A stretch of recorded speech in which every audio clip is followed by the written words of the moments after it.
you're not just looking at the way in which it was designed. We all think differently. Whether you're the person going in to do the servicing, you're the health and safety, you're the certifications, you will want to see that BOM structure in a different view, and the way in which your mind and your job and your role thinks. So being able to reorganize that BOM effectively to match what gets the job done more quickly for you. Next part, we'll be looking at the filtering of the BOM and being able to get to that information very quickly.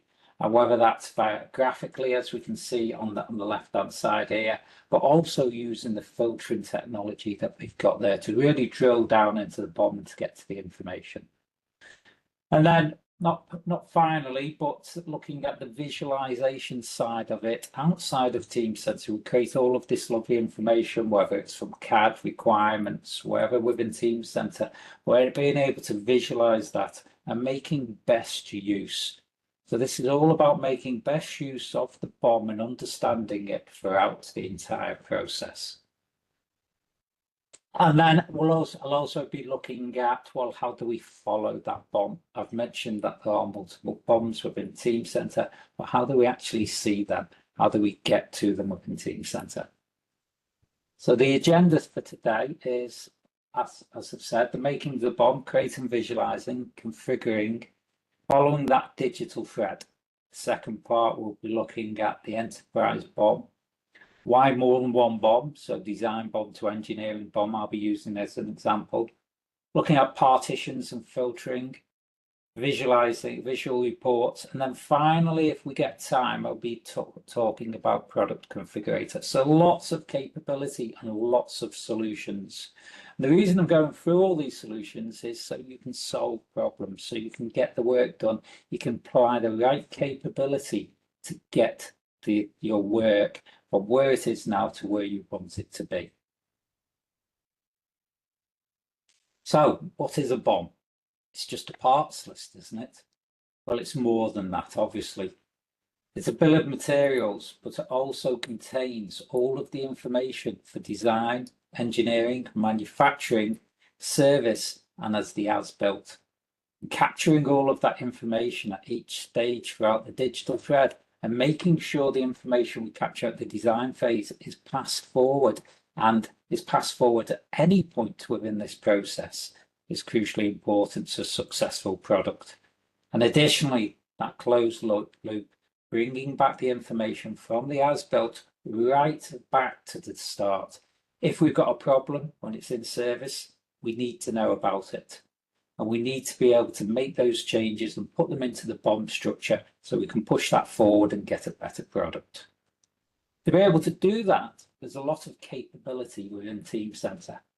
And today is just a small part of that capability, because to fit it all in an hour would be impossible. But I always want to make people aware of the solutions that we have to make life easier. And that's what I'll be going through. So the first part, the making of a BOM, creating and visualizing it.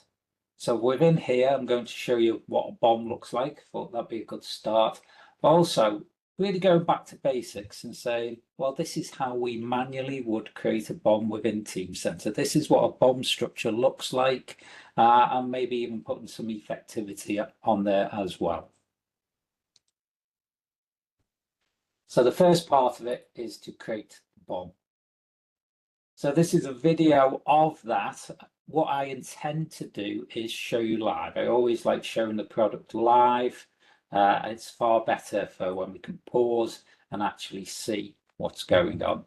So let me show you Teamcenter. Today I'm using Teamcenter 2506. It's within my web browser here. And it's just a typical layout to the home page. I'll turn my what I call the PLM bar on the bottom so I can see who I am, my role, etc. I'm assuming everyone on the call is either a Teamcenter user or has seen Teamcenter before, so I won't go through what's currently on the screen. What I want to do is my task is to view an existing BOM and to look at that structure And then the next part of the task is for me to create a new BOM. So I'm going to look at this TWR assembly, which is a vessel.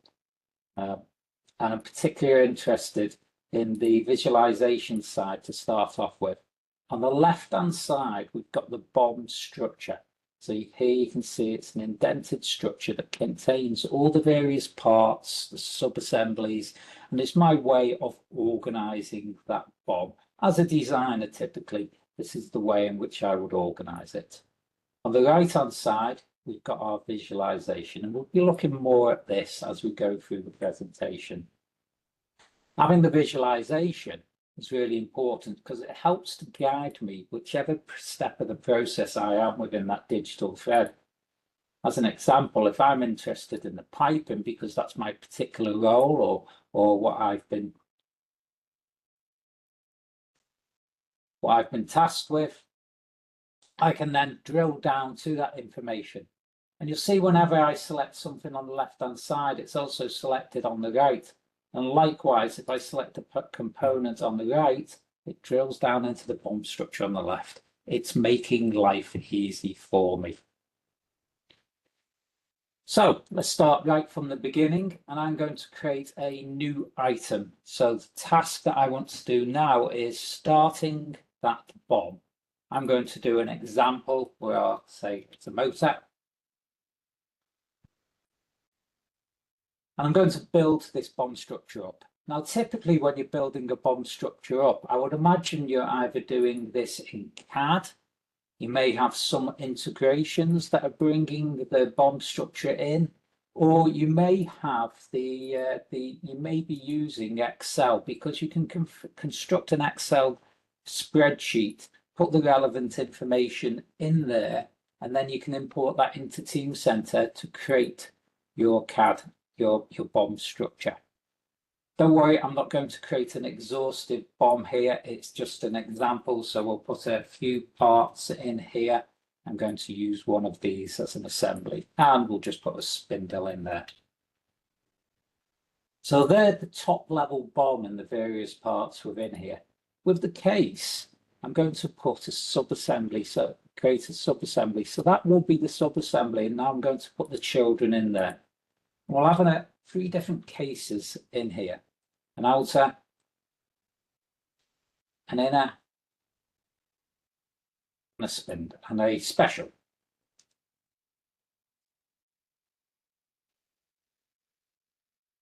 That's a very quick way of creating the BOM that I could then put into NX and populate these with the various different parts. What I want to do, because this is a special, I'm going to add some effectivity on there, some element effectivity. What I want to do is, because I know I'm going to set an end item where I want this effectivity to take place. So element effectivity. And I'm going to say, right, I want it to be from the 1st of October. There's not going to be any specific end date because I'm quite happy for this component to be in there from then on, and I want it to be this in the context of the motor at the top. Hey, Mark, sorry to jump in. We have attendees saying that the black box on the top right that's blocking the view, if you can just cross it out. Yeah, thanks. Well, we can blame WebEx for that. No, it won't allow me to do anything with it. No worries, then we can continue. Thanks for trying. Yeah, I can include computer sound, but it still stays there. Yeah. Yeah, maybe when, I don't know how we could solve that. Right, so getting back to the BOM, which is more important than an annoying black box on the right-hand side that everyone is now looking at, but the special has gone. And that's because we've now got a configured BOM. That's what the true value is in configuring the BOM and getting what we want. If I change the date to after the 1st or on the 1st, what we'll see is that special, that part comes back in. And it's possible to do the effectivities via date, unit range. You can also control this via change to make sure the change process has control of this implementation of the effectivities. And we'll be looking at effectivities as we go through. And I do apologize for the box, but I've got no control over that. Okay, so that was the first part where I've looked at what an actual BOM structure is and being able to create it. The next part is I want to look at other BOM structures within Teamcenter to show that BOMs are not just parts and assemblies and what we traditionally think of as this CAD world. BOMs are present throughout Teamcenter in every part of it. So let's, in this case, we're going to be looking at a BOM structure, which is a requirement. Requirement to use is the flow requirements. And here I can see the layout of that, and it's very much the same like we were looking at a part and assembly structure. It's got the same layout. Now, the value of using this with requirements or anywhere else, whether it's work instructions, service BOM, manufacturing BOM, engineering BOM, any BOMs we use within Teamcenter is we get all that value that we get from delivering the configuration and having control over the BOM. So what we can see is we've got our structure here and we've got the layout. As the requirements are added, new parts or new requirement parts are added to this structure. And the great advantage of this, if I have any of these requirements that are used elsewhere, I can use these and reuse them just like it was a bolt within a normal assembly. I could copy and paste and reuse these elsewhere within Teamcenter within other requirements. Additionally, our requirements are linking to other items within Teamcenter. So that boat that we just saw, it's pointing there. And these trace links allow us to create that linkage and that digital thread, joining up all the parts and assemblies and documents and requirements within Teamcenter. Just like we would have on a BOM, we have with the releases and workflows. And if we go to the details panel, we can see all of the information about the particular BOM structure that we've got. Now, if we want to see some of that information, maybe we're interested within the particular workflow that is controlling, driving the maturity of this requirement forward. You can see it. Additionally, we may want to see the relations. What is linked to this? Here we can see we've got parameterization and a link to a pump assembly as well. If I go to the top, having this BOM structure allows me to control what I then do with these requirements. One of the great things is I can then start applying test coverage to make sure that we're actually meeting our requirements. Additionally, I could drill down to maybe the where, I could see that had some test coverage, and then start viewing the results on this particular test. So the where test, it's had 3 runs, and from the BOM, remember I've gathered all of this information from the single page. I can then go to the verification, which gives me that insight and knowledge from the structure and the tests and the requirements that are currently being carried out.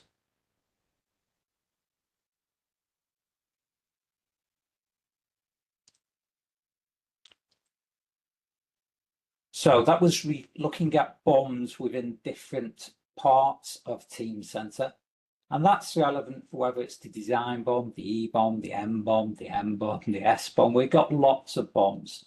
And that is the digital thread, making sure that information, all the information contained within each is linked throughout.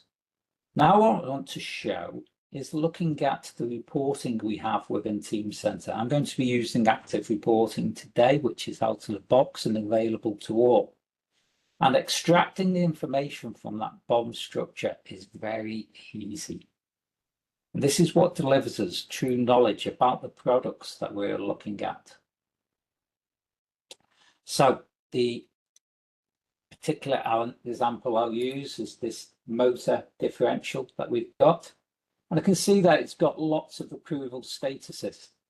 And it will have status within these sub-assemblies as well. Now, to find out the information out and to understand the knowledge within here, where we have that approval, that maturity status on the particular component, there's a few ways of doing this. I could turn the 3D on, and then if I do a search for approved, it will look for all the approved status, and I get a visual representation of all the components that are approved within this structure. Now, if I want to do it a different way, I can create a more traditional report on this.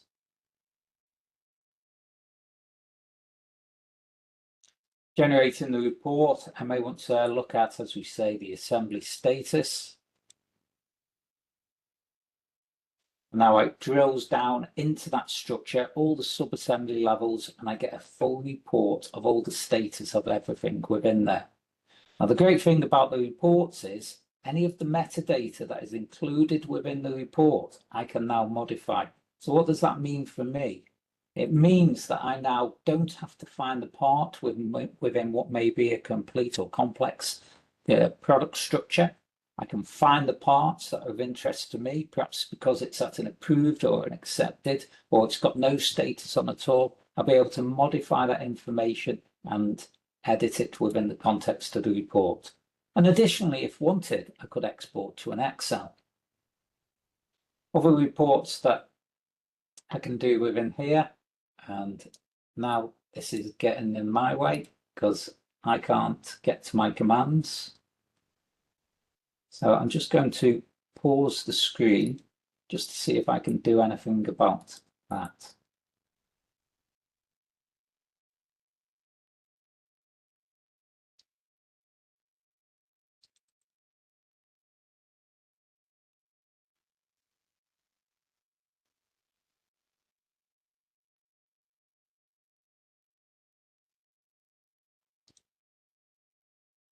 All right. Unfortunately, unless I can get rid of this Avanish, I can't really get to my commands. I don't know what to suggest to actually get rid of When you it. click on that, yeah, if you click on that cross button, it doesn't do anything. If you include computer sound, it's still okay. Yeah. Would you try to just reshare your screen once? I think it might give you an option to include the computer sound from the beginning. Let's try that.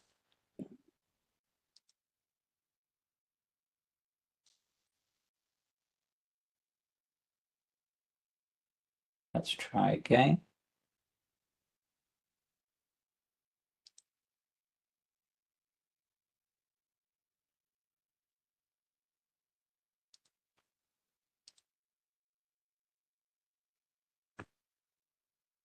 Okay. Everyone can see that and you can still hear me? Absolutely. Excellent. Teamcenter is always a lot more useful when you can actually get to the commands. Thanks for your patience, people. Right, so we've currently got the status report.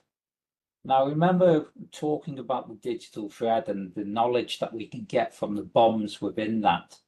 Now, this particular assembly started life off within NX, and it's got that retained data. It's got the properties, it's got the mass, it's got the material.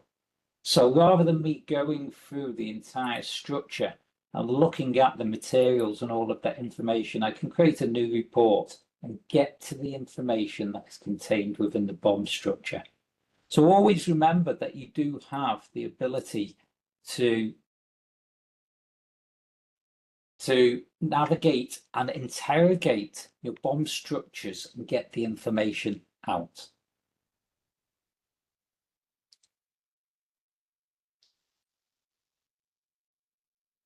Okay, so visualizing and understanding BOMs. So what's the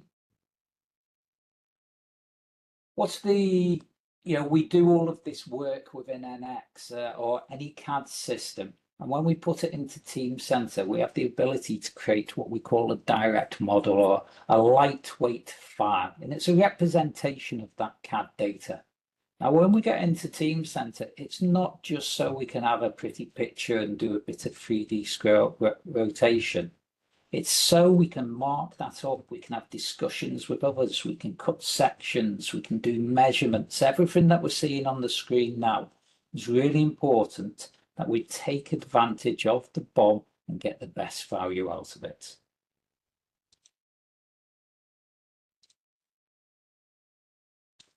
So this time I'm going to be looking at the somatic. And this is a PC, an industrial PC. Particular interest is this case assembly. And I want to understand and have a discussion with some colleagues about this assembly that I've got. Now, just for speed of use, I have set up and caught a snapshot of this. So I'm going to apply this, and this is the end result. Don't worry, I'm going to clear all this off and show you how we created this. So what it'll do, it'll go back in time and it'll load the information that has previously been created. Just give it a fighting chance.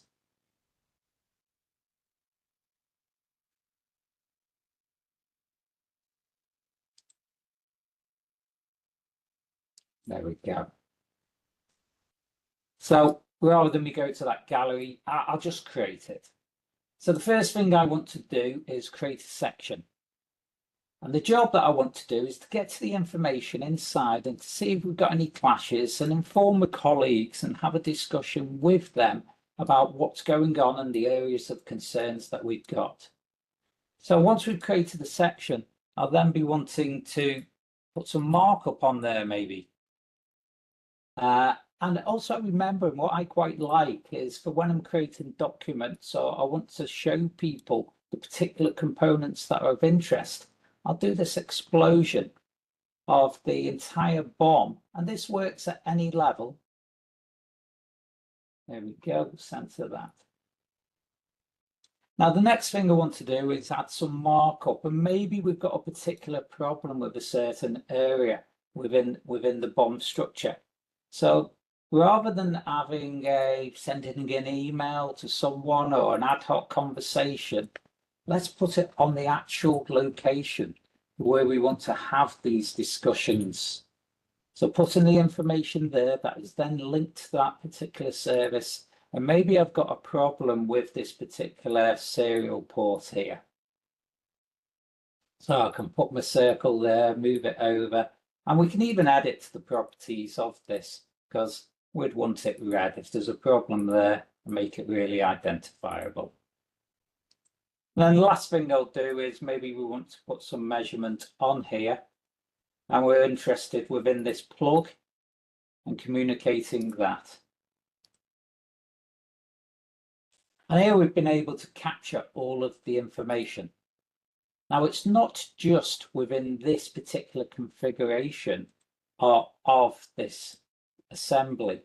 Maybe we want to look at this case assembly. We can see that it's got multiple versions. It's got a B and there's a C of the actual case itself.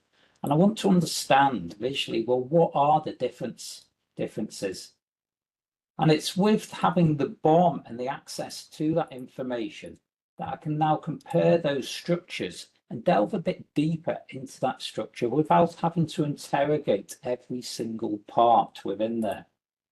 The great thing is I can also switch to the 3D and have that same look that we had before. Now, people are looking sharply should notice the difference between there, but if it wasn't as obvious as that, I could just select the comparison, and then the comparison will highlight the difference between those two BOMs. So it's showing me that it's the case that has changed.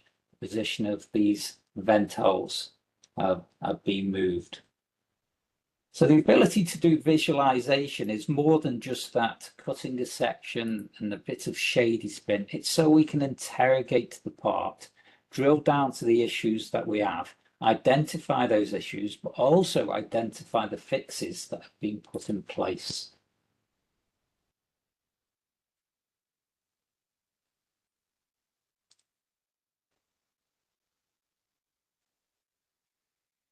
So we've just got one more part of this, the first section, and it's looking at how we interrogate those BOMs.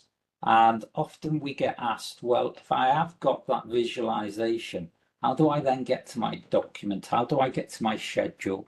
And we see this as following the digital thread, making sure that information is available as every part of the process. So within this particular example, we'll use this, I think it's originally from some sort of industrial, maybe a nuclear plant of some description.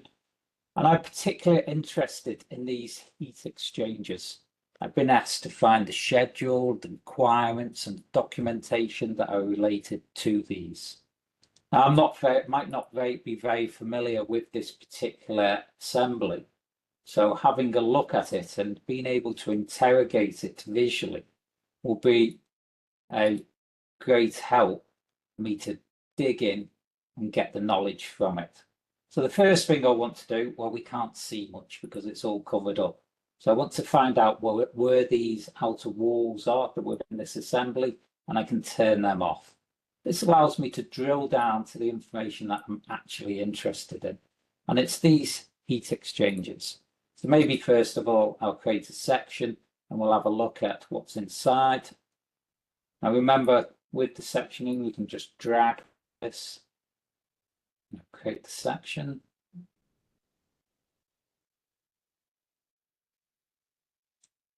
Let's try again. Okay, let's not worry about that for now. But what I want to get to is this heat exchanger. Now, remembering that I've got the different views on the top, the layout manager, and you've seen me use this as I've been going through these particular examples, allows me to have the visualization, but also the product information on the bottom. So now I've got to the parts that I'm particularly interested in. What I can do is go to the related information and see what's associated with that. Now, with very little work, I've got still on the same BOM. I've visually gone to what was of interest to me. I've now got the heat exchanger and I can see those requirements that we were looking at before, the documentation that is attached, and also the schedule that is in place. So looking at the BOM structure and following that digital thread allows me to get to all of the information, rather than spending masses of time searching for it, requesting it from others, to running different types of reports to try and get to that information. If we use the BOM intelligently, we can get to that information really easily.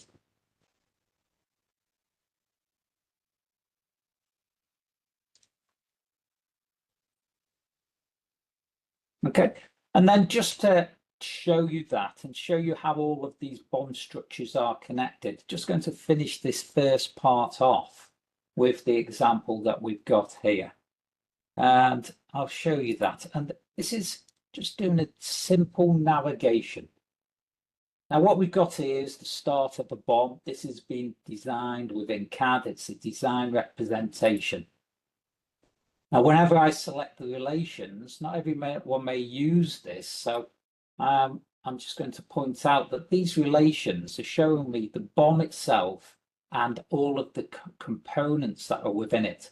But also if there was any documents, if there was any requirements, there was any schedules, any other information would be shown within this view. So it's a really important view. What also allows me to do is branch out and see, well, the requirements is linked to this.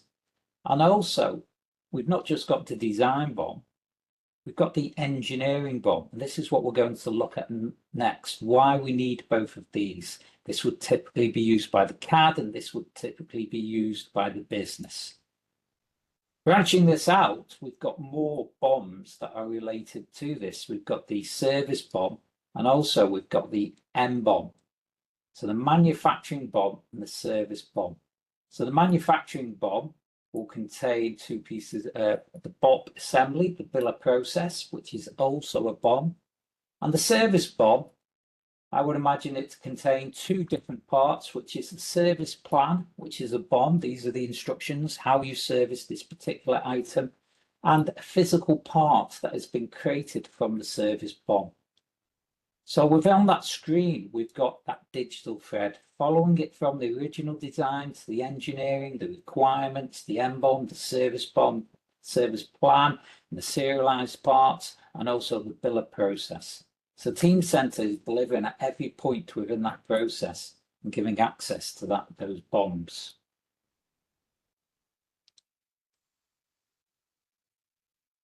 So I appreciate we've gone through quite a lot so far this morning, but I wanted to really make sure everyone knew what was available for them, the great tools that were within Teamcenter that you can use and make advantage of. So let's move on to the second part. Within the second part, I'm going to be looking at why we have more than one BOM. And I've mentioned that already. And then we'll be moving on to what we call partitions and filtering. And this is the ability to view a BOM in a different way. So earlier when I mentioned, well, that health and safety person isn't going to want to see the BOM in the same way that servicing person would want to use it, or designer, or someone within the business that's doing a costing of that particular BOM. So the ability to change the way the BOM looks. Additionally, we've got all of this great information attached to the BOM structure, and we want to be able to create reports from that and use them viz, just as an example, or we could put it into NX and create HD reports. We can get visual reports using the information, the metadata from within Teamcenter. And then one of my favorites, Product Configurator. All of our assemblies, our products we create, they're not all the same. If we think of that somatic PC box before that had, you can imagine customers would want different colors for the cases. There may be different powers for different countries within the power adapter. And also maybe the hard drive size would change. What instead of having 30 different BOMs that we create within Teamcenter, we could have one BOM and then use product or platform to create the different configurations that are allowed for that BOM. So I'm going to maybe use a video here just to progress time for some of this. But the first part of this is looking at the multidisciplinary BOMs. And I've mentioned why we have this. The design is the view that the designer will want. It will be constructed in a way that matches the way in which he's brought the parts in and built that CAD up. He may put space envelopes in there, or clearances, or copying different surfaces of different parts. There could be all sorts of geometric data that was required to actually build the design. When we get to the business, we don't need all of that information. We just want the parts. And also, we may buy a lot of those parts externally. So effectively, we don't want those 20 parts the designers put into an assembly. We just want the assembly. We don't need anything else. So we can reconfigure the BOM, what we're consuming from the design BOM, and using the same. And the story goes on to manufacturing, because it's a different view of the world, but the same BOM that we want and service and as built. So let's have a look at how we create that BOM and what it looks like, the different views of the BOM. A particular example I will be using is the DBOM. And this is the BOM we looked at before. The only difference I'm going to do now is, we scroll to the bottom, we see that it's got an aligned part. So this BOM we've got here is what the designer's been working on. This is the BOM that the business is using. And if I wanted to align this design to multiple different BOMs that we use within the business, I could create additional parts to relate to this design. I'm particularly interested in how this part relates to the design, and we now have and an align option at the top here. Now I know that I've done lots of modifications to this, so I'm going to do a guided update. I'm not going to do any changes, but if I was, I could include that within a change object.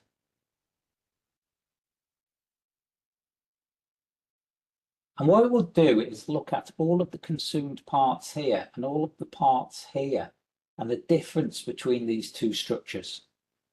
I can also show the alignment, so I can see the parts that are here, what have been used here. And you can see we've got a lot of new parts, and this is being captured within that guided update. I started life off with the design BOM, what we are on the left. I created more or less an exact replica on the right.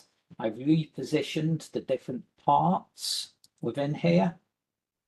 So all of my fixings are within this one structure. And then I've consumed them. So the consumed are the blue, the ones that aren't are the white, which is what this is telling us about. I'm not going to update today, but what I'm particularly interested in is this component here.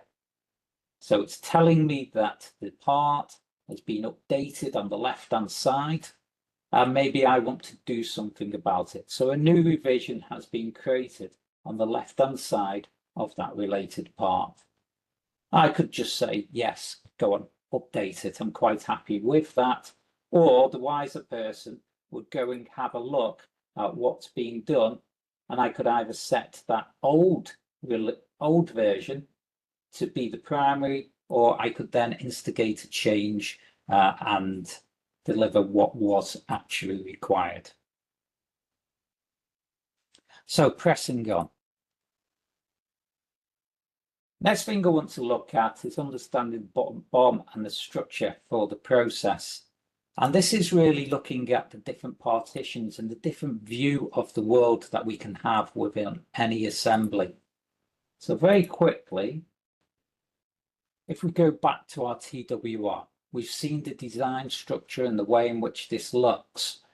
And I'm particularly interested in the partitions within here. At the moment, we've got a very much design-focused structure. At the top, I can change the view of the world, and maybe I want to see it in a more functional way. Now, all of the parts and all of the assemblies are still here. They have now just been included within these partitions, and you see it's very much organized in a more logical way, dependent on my particular role. Now, what I want to do is find the unassigned. Remember, we had that original design assembly, and now I've restructured it and put all of those parts into different partitions. I may have not captured all of the parts, and here it is telling me that I've got particular parts that haven't been consumed within any of the partitions. So the next job I would do is drag and drop these into the relevant partitions, and that would build my full partition structure up. What I'm interested in is making use of these partitions and being more effective with them. And to do that, I'll put the 3D on.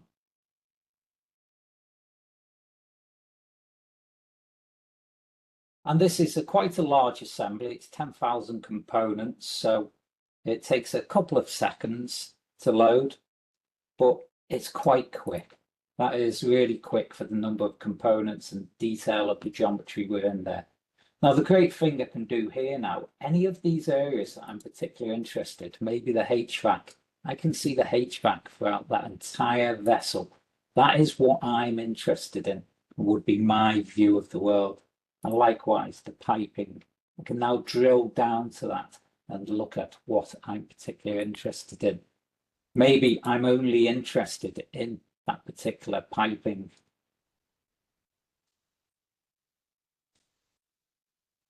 So I can turn them on. Now I've very quickly been able to get to the information that's important for me. Now moving on to the next part, which is looking at, well, how do we use that information? You've put all that into the partition. You can really quickly get to your components, but how do I find those components? Well, using the same, I'll go back to the details and just refresh. And what I want to do now, I want to drill down to some information that is on the engine block within this particular assembly. Now, again, I could eventually find that if I look through the BOM structure. But if we do this more intelligently using filters, we can get to the information that I want more effectively. So looking at the partition scheme, I'm particularly interested in the HVAC outfit. I know it's within one of these particular partitions, and we'll filter that information out. The next part of this, I know that it's within a particular volume. I've layered this and cut this into different sections. And after a discussion, I found out there is in zone C. So we'll filter on that as well. So as the filtering is being applied, if I switch back to the 3D, we'll see all of the mass of the components. It's simplified this view for me. And I'm left with, let's just reset the map. So there we go, turn all of them on. And I've left with these components that here. And this is a very much simplified. Now, if I'm going to be working on this particular engine block here, I'm only interested in the surrounding components. And that's where we can do a proximity search on this. And if you look at these filters as well, we can create all groups, not groups. We can do equals, not equals to, and we can put a lot of logic in here to just get the components on screen that we want to capture. And the next thing is, if we wanted to, and I won't continue it now, but we can then capture this as a session, what we call a session. And all of that filtering that I've just done, for next time that I come into Teamcenter, I just go to that particular session, which is here, and I will open up that same view that I just had. To finish off, I just want to very quickly show you the visual reporting that can be achieved. This is the assembly that we used before. I've opened that assembly. You can see Teamcenter on the left-hand side. Opening it up within Viz and then running a visual report allows me to create this. An important element here is that it's looking at the data from Teamcenter. So this is all the status information from Teamcenter. So I can create this visual report and have that insight into where I need to identify my attention. And finally, to finish off, looking at the product configurator. This is an example where we've got the somatic and we've got multiple hard drives, we've got different power units, and we want to be able to drill down to the information. Now, looking at the details here, we can see that it looks overloaded, this view of the world. It's got a 50 watt and a 10 watts power supply, both in the same location. And that's because we're providing choices, product configuration within here. By opening up the screen and showing the details, we'll be able to see more details about the variant configuration, how we actually build this. We can have pre-configured configuration of this. So maybe we wanted a blue 10 watts and 100 gig, and we can load that configuration in. And on the left-hand side, what we'll see is that after we apply the configuration, the structure changes. So the entire structure here has changed based on the rules that we've applied.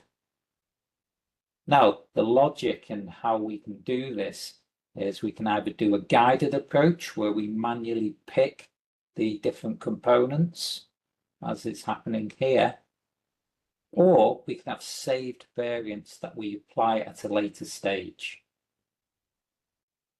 And just going through. And also we can apply rules. So in the main board assembly, I selected advanced. And what it's done, it's put the advanced sticker automatically on this particular assembly. So it's putting constraints, logic, and knowledge within the assembly to build our platform. So that's Product Configurator. It's making life easier for us. It's given us that ability to use a platform to build up all of those BOM structures and to create knowledge and intelligence within it. So to review all that, I know it's been a bit of a whirlwind tour, but I wanted to make sure that you realized how to create a BOM and visualize it, the different levels of configuration that we've got there, being able to split that screen and visually also see that information, following that BOM digital thread, being able to go to the BOM and get to the requirements, the schedules, different parts that are associated with it. And then the second part, understanding, well, why do we have more than one BOM?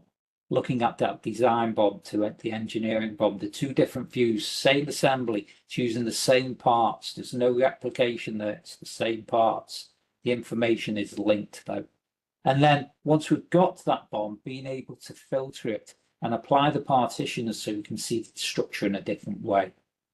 Utilizing all of that information within the visual reports, and then building a bigger BOM, which is our 150% BOM, and using product configuration to narrow down to our product that we provide to the customer. So I think we can agree it's not just a parts list.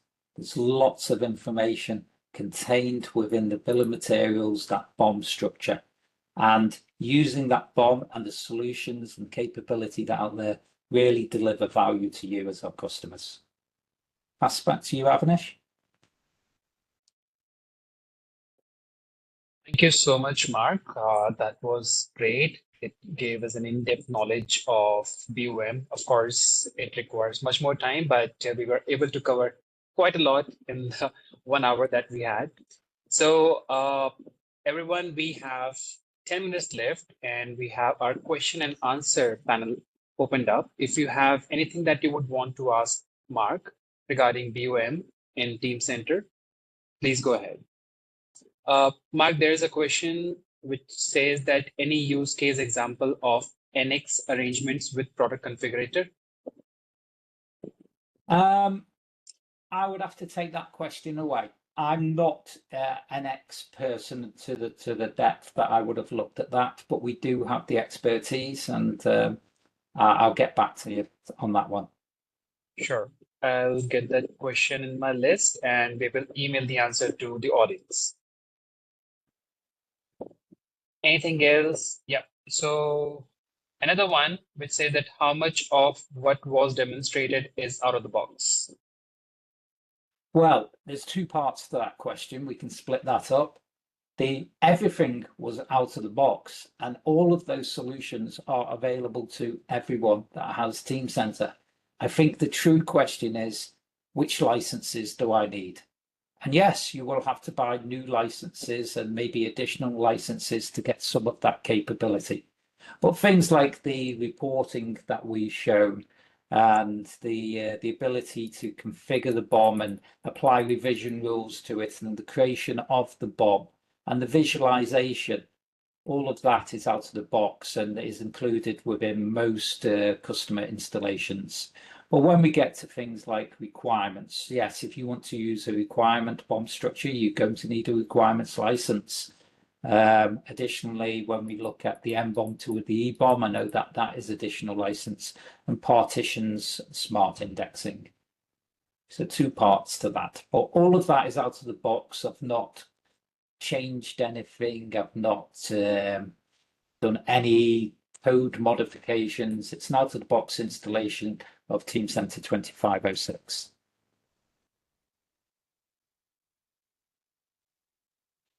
Perfect. I hope that answers your question, Jamie. Anything else? Cyril, you have raised your hand. If you would want to put up the question in the question and answer, that would be great.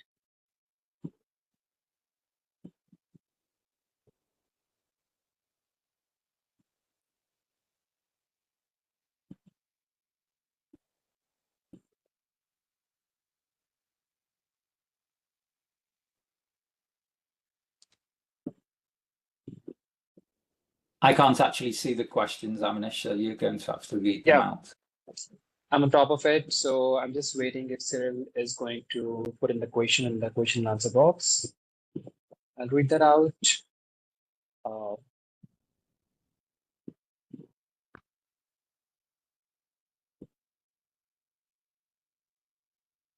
Anything else from anyone? Something that you would want to ask, something that has been in your mind in terms of BOM management or Teamcenter? It's the right time to get that answered. Okay, I think, Mark, that were the questions from our audience as of now. So we can wrap this up. But thank you, everyone, for joining in, for participating. We will definitely get to your question regarding the NX arrangement with Product Configurator over an email. And Mark, there's a last question which says that, can I have a full comparison between all the BOMs? How would that be approached? Well, we did see the comparison of two BOMs within there, where we did a comparison of revision A and revision B, I think it was.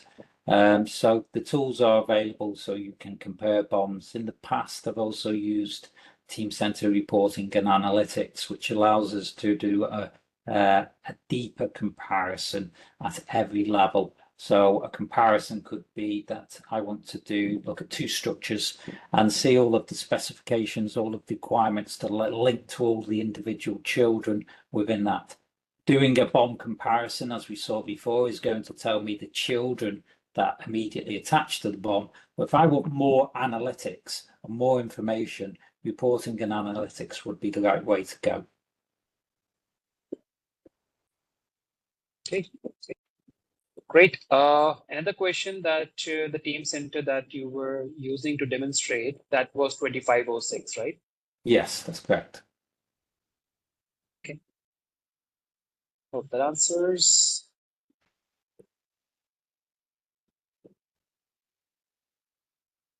I think these were it.